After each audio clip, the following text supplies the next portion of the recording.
അപ്പൊ നമ്മളെ മാനുവൽ ആയിട്ടുള്ള ഇൻക്യുബേറ്ററിൽ ജസ്റ്റ് മുട്ട ഒന്ന് വെക്കുന്ന രീതി ഒന്ന് കാണിച്ചു തരുമോ? വളരെ സിമ്പിളായിട്ട് കോഴിമുട്ട വെക്കാൻ പറ്റും.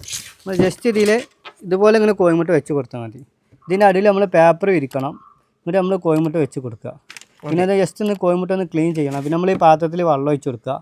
പിന്നെ നമ്മളിത് മാർക്ക് ചെയ്യാന്നുണ്ടെങ്കിൽ ഏറ്റവും നല്ല കടലാസ് പെൻസിലുകൊണ്ട് മാർക്ക് ചെയ്യേണ്ടതാണ് ഏറ്റവും നല്ലത്. എങ്ങനെ മാർക്ക് ചെയ്യാൻ? ഇത് നമ്മളിപ്പോൾ ഉദ്ദേശിച്ച് പല ഡേറ്റിലുള്ള കോഴിമുട്ട വെക്കുക. പിന്നെ പലജാതി കോഴിക്കളാന്നൊക്കെ ജസ്റ്റ് ഒന്നിങ്ങനെ മാർക്ക് ചെയ്ത് കൊടുത്താൽ മതി. ഇങ്ങനെ പെൻസിലുകൊണ്ട് ഇങ്ങനെ മാർക്ക് ചെയ്ത് കൊടുത്താൽ മതി.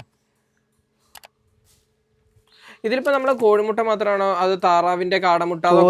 കോഴിമുട്ട വെക്കുക, കാടമുട്ട വെക്കുക, താറാവ് മുട്ട വെക്കുക, ഗിനിക്കോഴി അരയണ്ണം, പിന്നെ അതേമാതിരി എല്ലാ കോഴിമുട്ടയും എല്ലാ മുട്ടയും വെക്കാൻ പറ്റും. നമുക്ക് ഇതിൽ തന്നെ യൂസ് ചെയ്യാല്ലേ? അത് ഒന്നിച്ച് വെക്കാൻ പറ്റുമോ? കാരണം പലതിനും പല തോടിന്റെ കനക്ക് വ്യത്യാസം ഉണ്ടാവില്ലേ? ഒന്നിച്ച് വെക്കാം, അത് കുഴപ്പമില്ല. ഇല്ല ഒന്നിച്ച് തന്നെ നമുക്ക് ഇത് കൺട്രോൾ ചെയ്ത് പോകാം. ഇനിയിപ്പോ കോഴിമുട്ട താറാമുട്ട വെച്ച് ഒരാഴ്ച കഴിഞ്ഞിട്ട് കോഴിമുട്ട വെക്കാന്നുണ്ടെങ്കിൽ രണ്ടും ഒരുമിച്ച് വിരിഞ്ഞോളൂ. ഒന്നിച്ച് വിരിഞ്ഞിട്ടില്ല. ഓക്കെ. ഇതിലിപ്പോ വെച്ചിട്ടുണ്ടെങ്കിൽ ഇപ്പൊ കോഴിമുട്ട ഇന്നിപ്പോ ഇട്ട കോഴിയുടെ മുട്ട വെക്കുകയാണെങ്കിൽ എത്ര ദിവസം കൊണ്ട് അതിന്റെ റിസൾട്ട് വരുന്നത്? 21 ദിവസമാണ് വരുന്നത്. 21 ദിവസം. കോഴിമുട്ട വെക്കുകയാണെന്നുണ്ടെങ്കിൽ ഇന്ന് കോഴിമുട്ട ഇട്ട് കഴിഞ്ഞാൽ നാളെ മുതൽ വെക്കുന്നതാണ് ഏറ്റവും നല്ലത്. പിന്നെ അത് ഒരാഴ്ച പഴക്കാൻ പാടില്ല, ഒക്കെ ശ്രദ്ധിക്കുക.